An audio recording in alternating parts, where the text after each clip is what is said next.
Welcome to the Dogs Podcast with your hosts, Blake Reneker, Justin Charles, and Josh All. Hey, what's up, Browns fans? Welcome back to another episode of the Dogs Podcast presented by Manly Bands. Josh All, your host today, coming to you guys talking about everything from joint practices with the Carolina Panthers yesterday, ahead of the Browns' first preseason game tomorrow night. So happy football eve for the Cleveland Browns.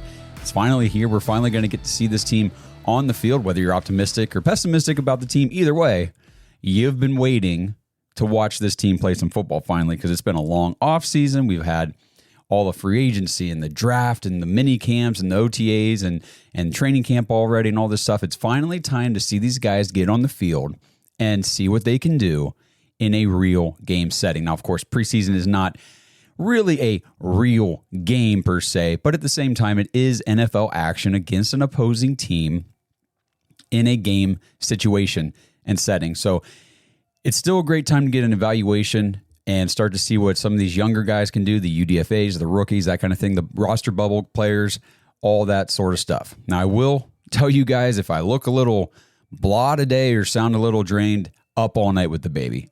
Kid would not sleep. So therefore, neither did I. But I will do my best to give you guys an episode that is nowhere near as sloppy as what the Browns put out in Carolina yesterday in their joint practice. So we're going to dive into that here in a second.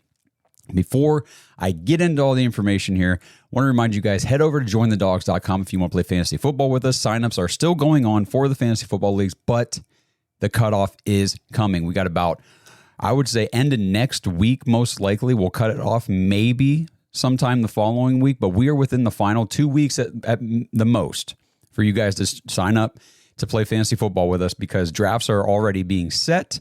We've got the format set up. We know how we're going to do the drafts and everything. So get in. The leagues are all being created now. Invites are being sent out. Get in and get a chance to win a championship t-shirt like the one I'm wearing here, because I did win 2 of the leagues last year that I was in, and Blake won a league. Justin has won, 2 years previously. So get in, compete with us, compete with everybody else in the dog pack. It's a ton of fun. It is. If you're looking for a fun fantasy football league to join, the dog pack redraft leagues are the place to be, because you get in there and you're with other Browns fans, and it's competitive. It's lighthearted, though. It's fun. We've got all experience levels. We got people in there, multiple people this year that have already emailed and messaged and say, hey, it's my first time ever playing fantasy football. Can't wait to try it out. And there's other people that have been playing for decades. It's just a ton of fun. So jointhedogs.com, get in there and sign up now for the fantasy football leagues. All right, like I mentioned yesterday, 10 a.m., the Browns held their one and only joint practice with the Carolina Panthers. Rainstorm. It was in the forecast. It was going to rain all morning. It was not an ideal weather situation to get a good practice in against another team. This was a very big opportunity for a lot of guys, because you're not going against your own teammates in practice. Now you're actually going against another team. These joint practices, I feel like they're very highly coveted by NFL teams. They all do this as much as they can. They like to get together with an opposing team, have these practices together ahead of their preseason game against one another. And I think it's smart. I do. I think it's a good idea, because, Jerry Jeudy can go against Denzel Ward and Greg Newsome every day in practice, but after a while, you start to, you do that every single day, and you start to really just kind of figure each other out, figure each other's moves. You can kind of one up or, get a little bit of an advantage on each other doing that kind of thing. And maybe it's not quite as competitive in the sense that you're teammates. So you're not trying to completely humiliate the other guy or beat them, or, you might hold up a little bit because you don't want to hurt the other guy. Joint practice is totally different, because it's, Jerry Jeudy's going against J.C. Horn. Well, he wasn't at practice yesterday. He was in a car accident, unfortunately, in the morning. He was okay, just wasn't practicing. J.C. Horn, that is, not Jerry Jeudy. But, he's going up against the Panthers cornerbacks, their starters. And, he's one of the notes I'll get to later, but it's just a different environment. So they really like to do these joint practices. Now, typically, teams will hold 2 days of joint practices ahead of the preseason game in which they play. This week for the Browns and Panthers, it was just one. It was just Wednesday's practice. They had training camp Monday in Berea, and then Tuesday was their travel day to get acclimated, down to Carolina, and then Wednesday's practice. Now, if they were playing the preseason game on Saturday, which will be the case the next 2 weeks, really the examples next week against Philadelphia, you would have your joint practices on Wednesday and Thursday. But since this week's game is on Friday night, only time for one joint practice. Now, I will say, if you're not currently active on social media, you can look at this kind of maybe one of two ways. The first way, you can be very thankful that you are not on your phone scrolling through X or Facebook or Instagram or whatever, because there are just so many fights breaking out online around this Browns team and really the quarterback situation specifically. It's wild. Or the other way you can look at it is, man, are you totally missing out on a good time, because some of the takes out there are hilarious, and the way people are attacking each other. I mean, it's like, okay, the way to look at this, and I'm going to get into, again, I know might sound like I'm a little all over the place, but I promise I'll bring it all together. This quarterback situation, specifically with Shedeur Sanders, and because a lot of the notes from yesterday practice pertain to this, it's causing a big rift. And when's the last year we haven't had a huge divide in the Browns fan base around a quarterback? It's been pretty much every year for a long time now. And with Shedeur Sanders, there are people on both sides of the argument, and sometimes anywhere in between. And I'll read through some things, and I see most of the time what people are using social media to do is to attack, degrade, humiliate, and one up another person. Somebody will retweet somebody's take or somebody's response to something and try to make them look or sound stupid without actually offering their opinion on the matter. Like, well, what's your take on it then? So I read some of these people that put out their takes and give some reasoning to it, and I can agree with people on both sides of this argument, basically is what I'm trying to say here. And I'm not trying to just be political and sit the fence on this one, but you can look at this. I don't blame anybody for looking at this one way or the other. So it kind of all starts yesterday. Kevin Stefanski has his press conference ahead of the joint practice, and the big things that he really said, the big, blow up statements on Twitter were, obviously he confirmed Shedeur Sanders will start the game on Friday night. And then he said that in the game, they will rest most or all of the team starters. So that kind of kicked off a whole thing like, well, now Shedeur's he's going to be playing with second string, third string against the Panthers starters. Now, Dave Canales, head coach for the Panthers, has already come out. He said it like a week ago. They are going to play their starters in the first two preseason games, but it's not going to be very much. I think I read where they're probably going to play a few drives to start the first quarter, the Panthers defense. It's not like they're going to play a whole quarter or the first half or anything like that. Basically, Shedeur Sanders is going to go up against the Panthers' first team defense for a couple drives. And the Browns are going to roll out their second string offense. Now, you can look at that one of two ways. Again, there are people that say, well, they're just setting him up for failure. You're going to hear me say that a lot because that's a big argument right now. They're setting him up for failure. They don't want him to succeed. They're going to give him this crappy offensive line, this crappy wide receiver core, and all this kind of stuff, and the Panthers get their first team defense. Okay. I mean, that part is true. Yes, that is what is going to happen. Are they setting him up for failure? I mean, a lot of teams will opt to sit their starters. We know this from years and years and years past. Like, this is nothing new. A lot of teams opt to start their sitters. Wow. See, guys, I'm telling you, I'm so tired. Sit their starters in the preseason, or at least in the first preseason game. This is nothing new for the Browns. I think we do this every year. So, and then there's that whole argument too. Like, should the starters at least get a couple series like the Panthers are doing just to get the game reps, just to get back into the swing of football things? We can have that argument, but not on this episode particularly. So again, both sides of this can be understood, especially if somebody's willing to at least support the way they're thinking about it. But practice went on. then, and just continuing to talk specifically about the quarterback situation. Practice reps in camp, at the joint practice, were the same as they were the entire time in training camp. Now, some people seem totally blown away by that. Other people were like, yeah, this makes total sense. This is just what they've been doing. And again, there's no like civil discourse on social media. It's if you don't agree, then the other person is wrong and stupid. But either way, they go out. We already know Joe Flacco's not playing in the game Friday. Kenny Pickett, Dylan Gabriel, both nursing hamstring injuries, not going to play in the game Friday. Shedeur Sanders, Tyler Huntley are the only two quarterbacks that are going to play in the game on Friday. So I think a lot of people were expecting or anticipating practice yesterday against the Panthers to feature a heavy dose of Shedeur Sanders. Let's get him ready for the game Friday night. Let's get him some reps. And then when the first team defense came out for the Panthers and the first team offense came out for the Browns, it was Dylan Gabriel or Kenny Pickett leading the first team offense. Or Joe Flacco, of course, he got his first team reps, but he only really takes reps with the first team anyhow. So if I leave Joe Flacco out of the discussion or out of the mention sometimes, it's because he's just a given. Joe Flacco is just a given. He's the starting quarterback for the Browns until, it's said otherwise. That's just how I assume the situation. So now you got people saying, wait a minute now, Kenny Pickett and Dylan Gabriel are out here taking first team reps and they're injured. I mean, and the national media specifically, they probably didn't really follow the fact that Dylan Gabriel was limited or supposedly going to be limited on Monday's practice and then ended up practicing pretty much the entire time anyway.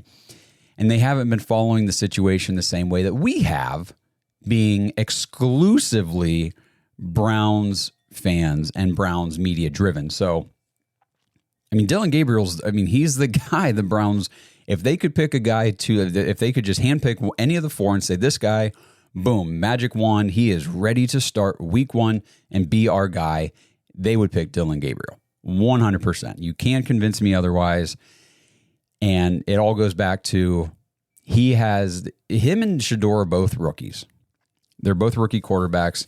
One's a fifth rounder, one's a third rounder. There's not a whole hell of a lot of difference between the two if you just break it down on surface level.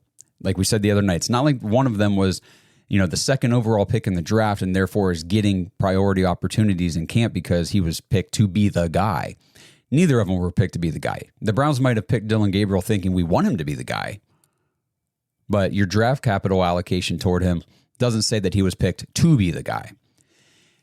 Either way, one rookie has been handed first team reps, first team opportunities, despite struggles, and the other rookie has not. And is that a fair situation? No. They're handling one quarterback the way any rational NFL team would handle a rookie quarterback taken later in the draft, and they're handling the other one with a lot of preferential treatment. It is what it is. And for all the people that are upset about Shedeur Sanders not getting a fair shake at anything right now, he's the only one who doesn't seem too concerned about it or doesn't seem upset about it. Shedeur seems just happy at the opportunity, grateful. He's ready to go, and he's ready to prove that he is the first round talent that he was, touted as coming out of college. And that's what makes this, and I see all the people that say, it's crazy, all this context and all this talking and hype about a fifth round rookie. Okay. And we've kind of said that too since the draft, especially early on after the draft and everything. But guys, you're kidding yourself if you're trying to convince yourself that Shedeur Sanders is a typical fifth round rookie quarterback. You're just missing the boat. You're missing the point on the whole thing. He is not. This is not a typical fifth round quarterback. Everybody, okay? And I'm serious. I'm doing a sweeping declaration here, but everybody had him as a first round talent. Everybody who, breaks down quarterbacks or draft prospects and is worth a damn to listen to had him as a first round talent. Now, we've never really seen anybody who is a unanimous first round talent fall clear to the fifth round. Yes, there was the Malik Willis a few years ago where some people thought he could be a first-round pick, and he ended up being taken later in the draft. This is not the same. Shedeur Sanders was, by everybody's assessment, a first-round talent, at worst, early second. So let's just clarify that once again. So this is a unique situation. The Browns have a unique situation on their hands, and they're taking the stance that, yes, he's a typical fifth-round rookie. And now, while I don't necessarily have a problem with that, if that's how they're going to do it, but I do have a problem with them not taking the same approach with their other rookie, especially when the other rookie has not shown that he should be getting priority reps in practice. And again, I'm not hating on Dillon Gabriel. I like Dillon Gabriel. I think he's a good kid. I think that he's got some good traits. I think that he was a very good college quarterback. I take nothing away from Dillon Gabriel. He's just not ready. If it were any other quarterback, on any other team that was a third-round pick, came into training camp and was just struggling anytime they got a chance against the first team, that NFL team would not continue to give that kid reps in training camp against the first team. It just wouldn't happen. So the Browns are doing things a little unorthodox in that regard. And then, like I said, in practice, you had these guys going out and getting the reps. Now, Kevin did clarify and say, we know the younger guys are going to play most of the game on Friday. The joint practice, and again, there was only one session of it, only one day. It's not like they had 2 days to kind of divvy things up. One day, and he said it was to get the first team guys competitive reps against the opposing team. And that's what they did. They got their first team reps. Now, you can argue again who should be and who shouldn't be part of the first team, but the guys who are considered first stringers, and that would be Flacco, Pickett, and Gabriel. You have to list all three of them as first-string quarterbacks because they all take first-string reps. So they got their priority reps against the Panthers' first-team guys.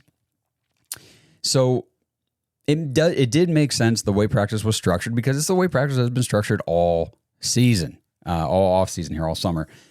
What was interesting is, and this is the part where I'm so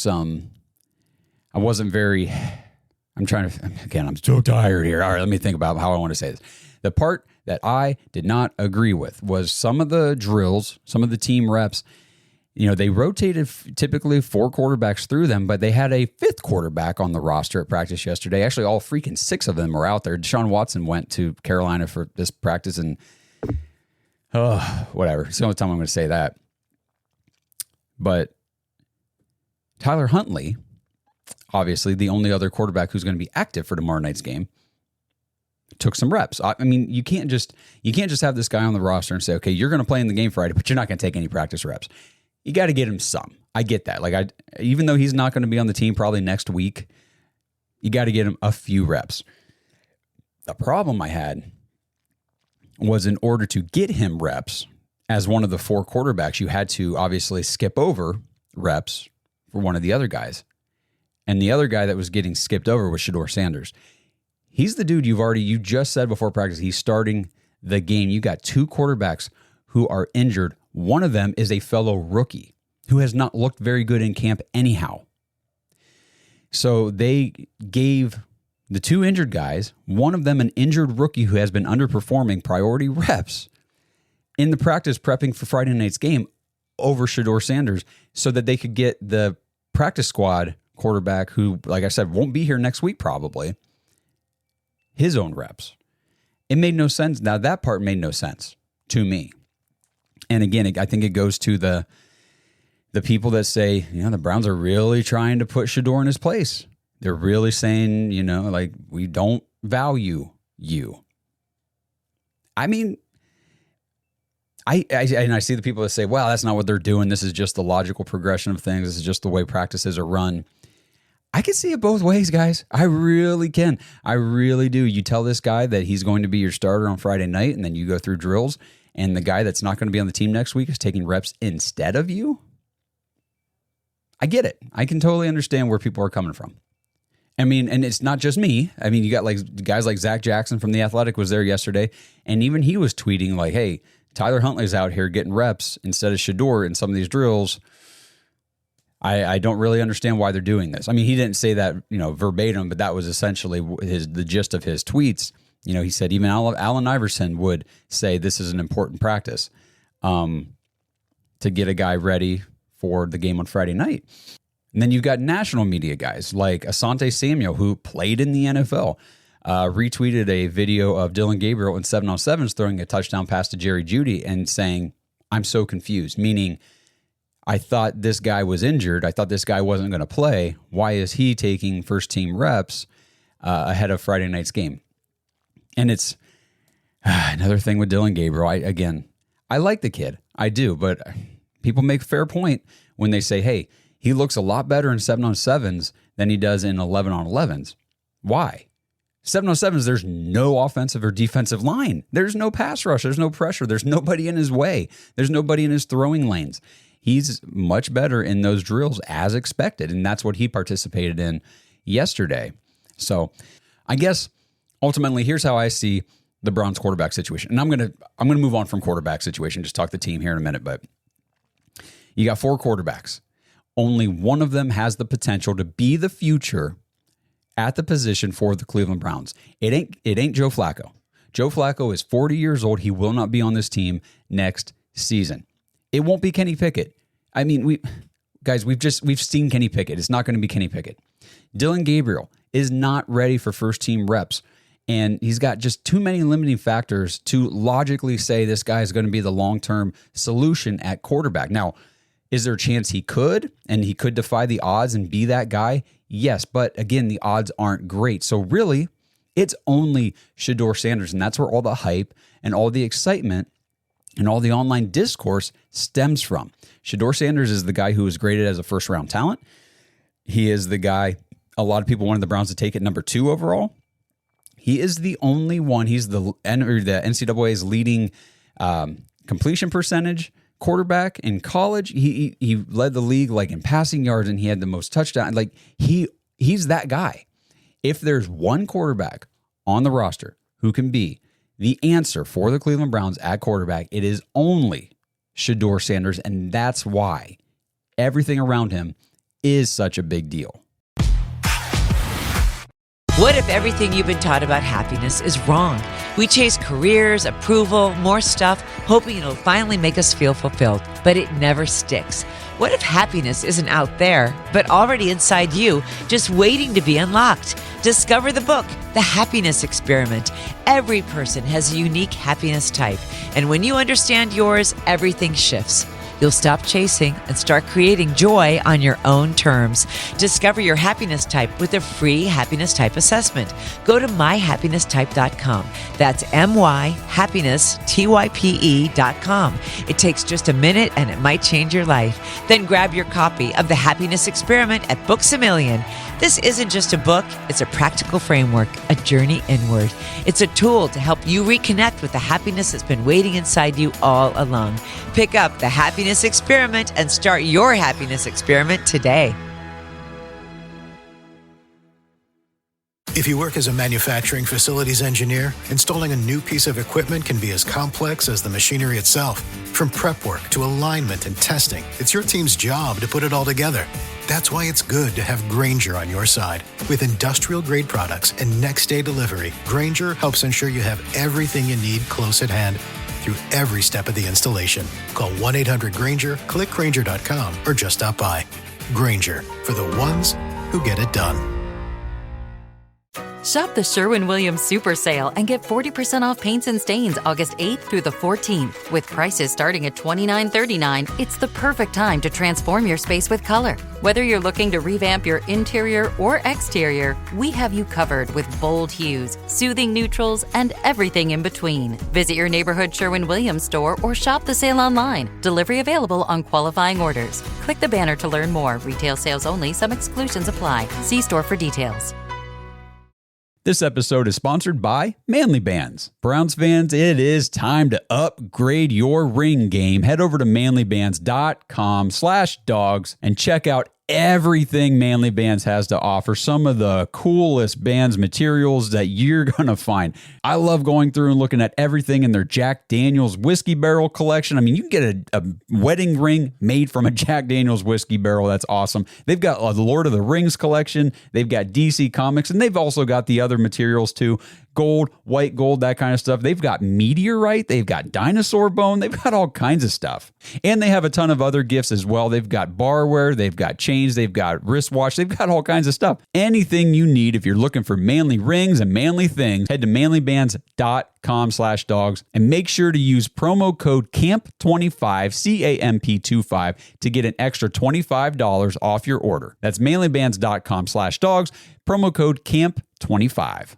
This episode is sponsored by Southern New Hampshire University. Browns fans, do you ever feel stuck in your current job? Like if you just had a different degree or some more education in a certain area, you could do something you really want to do. Well, Southern New Hampshire University has the answers for you. Head over to snhu.edu/bark to learn how you can get started on your new career today. SNHU is one of the largest online accredited universities in the United States, and it's radically affordable. Their online tuition rates are some of the lowest in the nation. So seriously, what are you waiting for? Head over to snhu.edu/bark to learn how you can get started on your degree for your new career, 100% online and 100% on your time. snhu.edu/bark. Okay. Shifting gears away from the quarterback thing, but again, that's if you don't like the quarterback conversations and that topic, you're in for a rough time here this summer and really this whole season as Browns fans, because that is the driving narrative for everything. Everything hinges on the quarterback for any NFL team. If you have a good one, then you at least have a chance to do something. If you don't, forget it. So that's why it is such a big deal. Now, by all accounts, overall yesterday, joint practice against the Panthers was not good for the Browns. Everybody used one word that I was reading online, you know, the people that were there and they were doing the reports. The one word that continued to come up over and over to describe the practice yesterday for the Browns is exactly what I said at the top of the show: sloppy. Very sloppy practice. So many pre-snap penalties yesterday. I mean, they're like Daniel Ofusi and some of these guys are breaking down like play-by-play saying, hey, you know, Joe Flacco took this rep. It was a handoff to Jerome Ford, and then it was a short gain, or it was stuffed at the line, called back due to penalty. Or it was, you know, Dylan Gabriel, short pass out to the flat to Jamari Thrash, called back by penalty. So many of the plays had that little note at the end, called back due to penalty.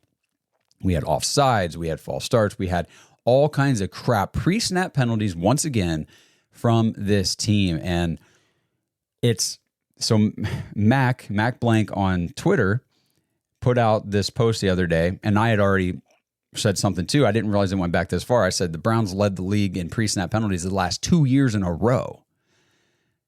And Mac went even further, going all the way back to 2020, which is Kevin Stefanski's first season as head coach here.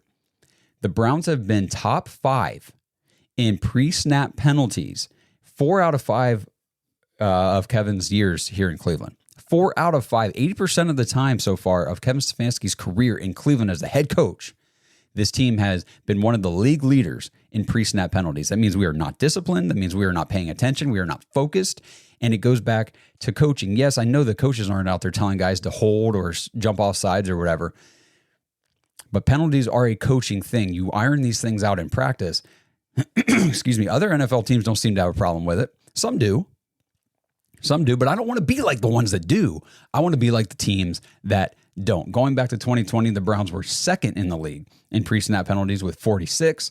The following year in 2021, they were third with 46 again. In 2022 was the lone outlier. They were 24th, down toward, in the second half of the league for once with just 28.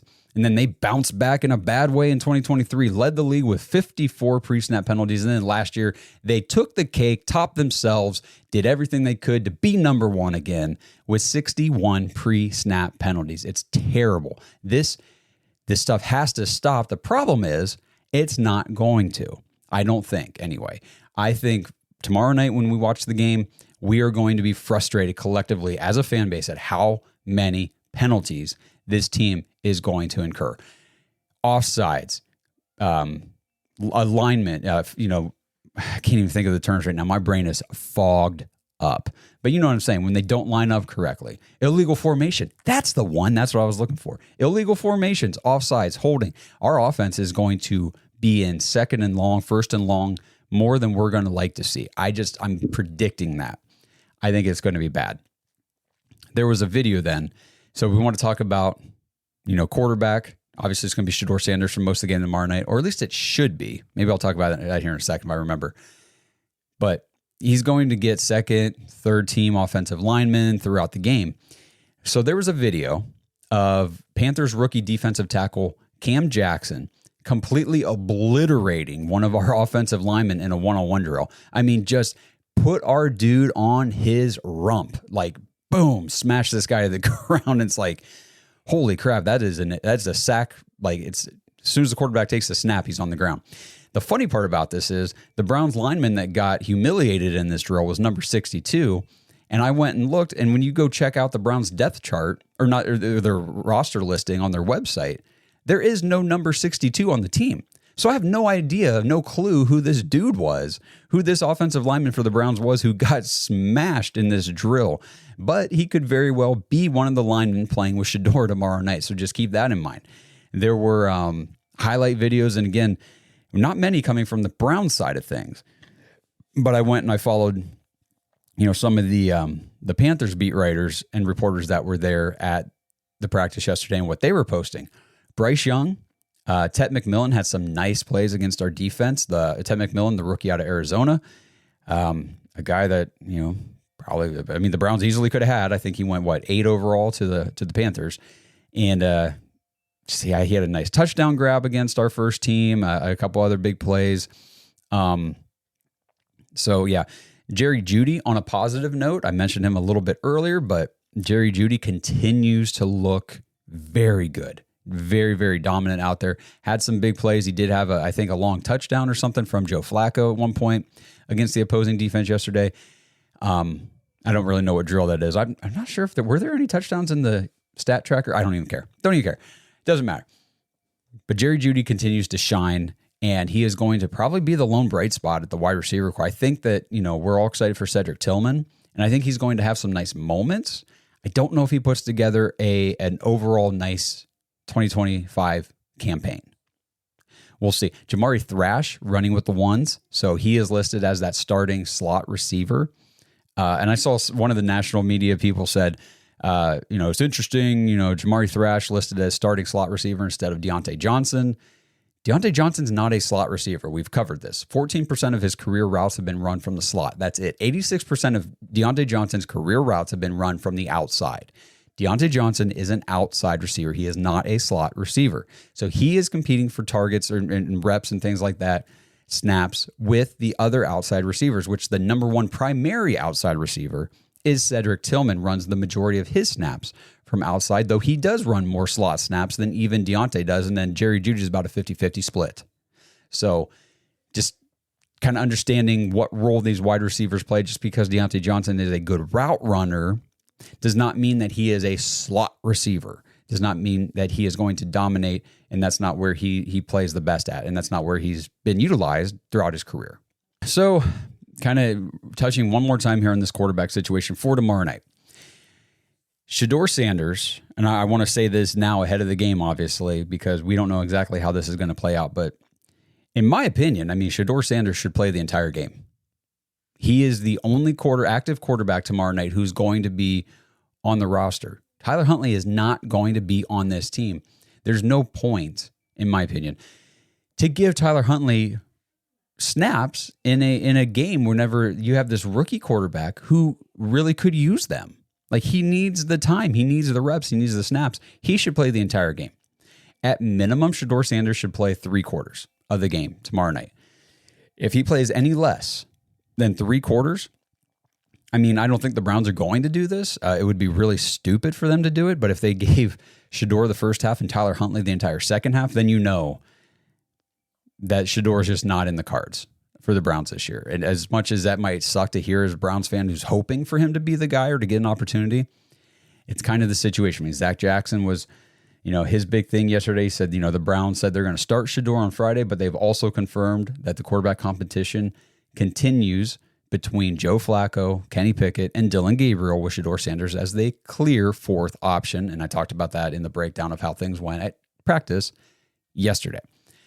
So that's just something to watch out for tomorrow night. How long does Shedeur get to play? Again, I believe it should be the entire game. I don't see any reason not to, unless you're just trying to not burn the guy out or he's getting, obliterated out there or whatever the case may be. But the kid needs reps. He needs snaps, and this is a perfect opportunity to get them.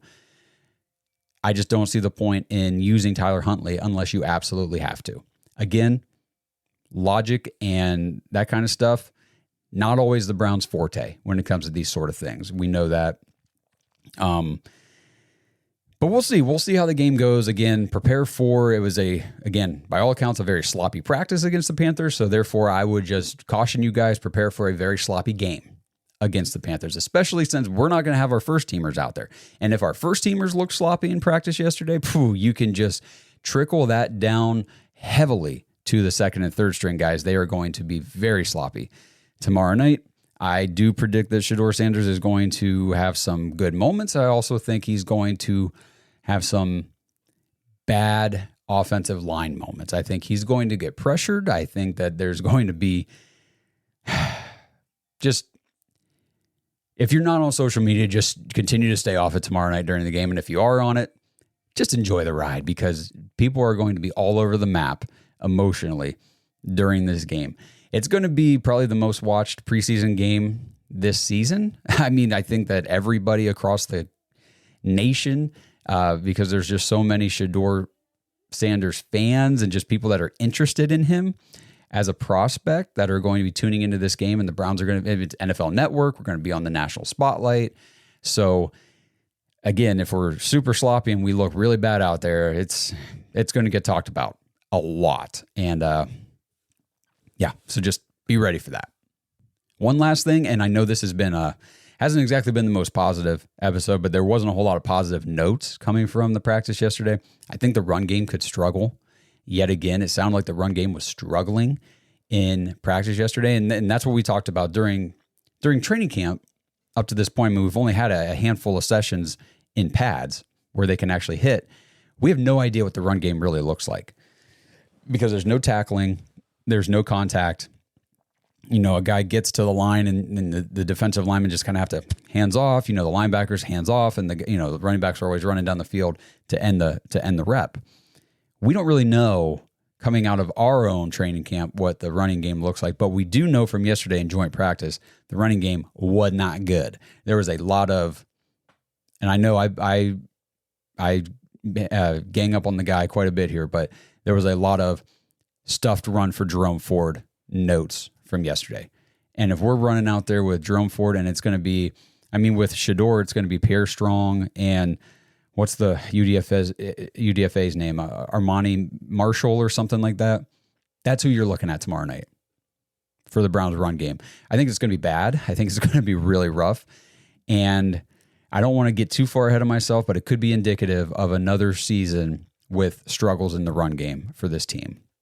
I hope I'm wrong, but that's the general feeling I'm getting right now, especially with Quinshon Judkins still. Nobody freaking knows. Haven't heard a word about Quinshon Judkins in that legal situation. What's going on? There's been no progress as far as anyone has reported. Don't know what's going on. It's just not exactly going to plan, to say the least, for the Browns. So, all right, guys, I just wanted to get in here, give you guys some updates from, the practice yesterday. It was a big deal. It's the first time this entire year you get away from practicing against your own team and you finally get to go up against another team. So all of this is worth talking about. It's all worth noting because it is a big deal. Sorry, I started scrolling here to make sure I wasn't missing anything before I wrap this up. Some other notes: Zach Zinter, the Browns' third-round pick last year, offensive guard, did not make the trip to Carolina, will not play tomorrow night because of an injury. I did not see what the injury is listed as, but that's not great. That's a guy that we're hoping, can develop and, eventually be a starting member of the offensive line in the future. I believe that's what he was drafted to be as a third-round pick out of Michigan last year. But again, he was drafted after an injury. He had an injury, situation last year. Now he's injured again. Just not sounding good for Zinter, Mohamed Diabate, and Pierre Strong. Okay, so I'm sorry. Anything I said about Pierre Strong from yesterday was wrong. Pierre Strong did not practice. Mohamed Diabate did not practice. So what I was thinking was it was Jerome Ford yesterday that was getting stuffed a lot. And then it was Armani Marshall. And I'm trying to think. I don't know if I even saw really any other call-outs for any running backs yesterday. I didn't really see anything from Tua Taoa, or however you say his name. He was obviously there practicing, but again, he's just kind of a camp guy too. Greg Newsome was there yesterday at practice, but did not participate in drills. He's still nursing that shoulder injury. Obviously, he's not playing tomorrow night, so that doesn't matter. Let's see.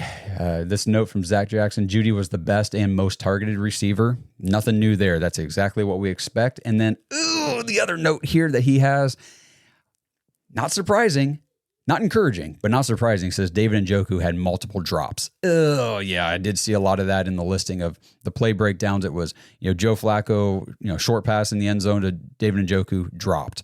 I saw, video, David Njoku hit him in the hands, dropped. I know it was raining yesterday, but dude, Chief, we love you, man. Come on, we love you, David. You're awesome. You're our dude. You're Cleveland through and through. You got to hold on to the freaking ball, man. This has been a problem his entire career. If you want another positive note, though, Princely, how do you say this kid's last name? Unimalin, rookie out of UCLA, I think he was the UCLA rookie, defensive end going against DeJuan Jones here in a team drill. And DeJuan Jones looks good. DeJuan Jones looks light on his feet. He looks quick.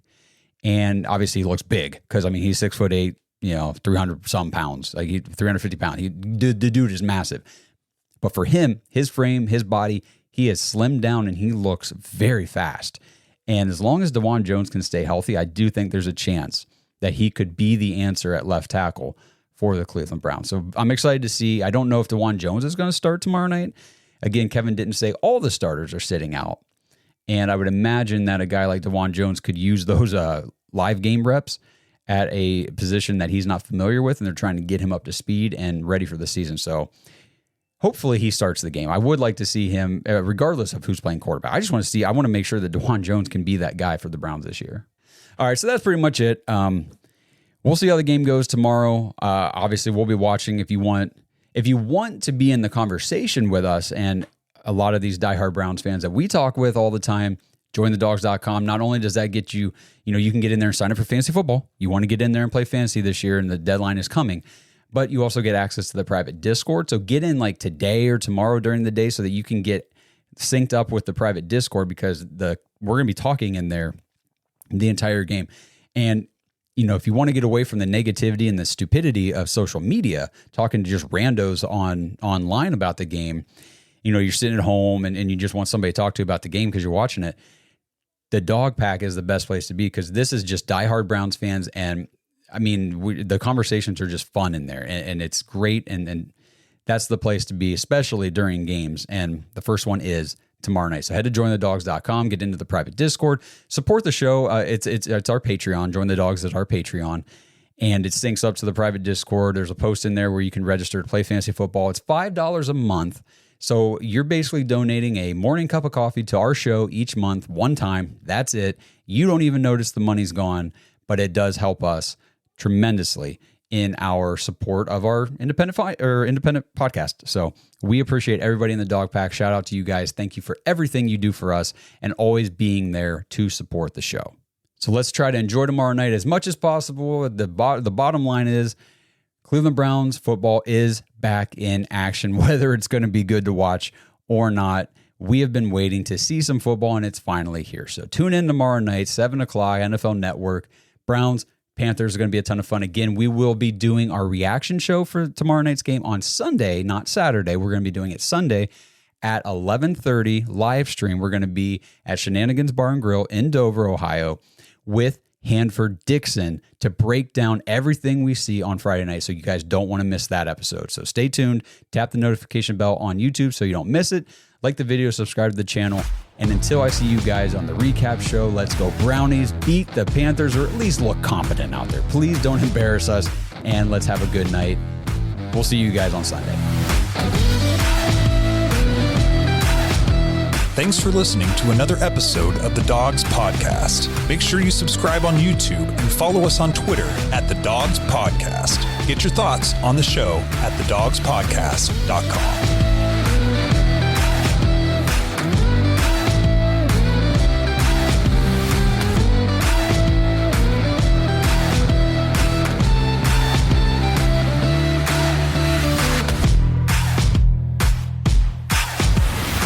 This episode is brought to you by Bodden Sports. Browns fans, it's summertime. Time to get outside and take advantage of the beautiful weather and play some backyard games. Head over to boddensports.com, BADEN sports.com/dogs, and check out all their summertime gear. And for 10% off your entire order, just use promo code DAWGS, DAWGS, when you check out. Now, if you guys love pickleball, Bodden Sports has all the gear you need, including a variety of paddles, balls, and complete pickleball sets with a pack-and-go carry case so you can play in the backyard or take it on vacation to play with the entire family. Bodden Sports also has volleyball and badminton sets, croquet, horseshoes, bocce, and even Vikings chess. And no summer break is complete without some good old-fashioned wiffle ball. Plus, Bodden has all kinds of different basketballs with special outer layers that are designed specifically for whatever surface you'll be playing on. So don't waste 1 second this summer. Head to boddensports.com/dogs to get the backyard outdoor gaming gear that your family needs and get 10% off your entire order with promo code DAWGS, DAWGS, when you check out. That's boddensports.com/dogs.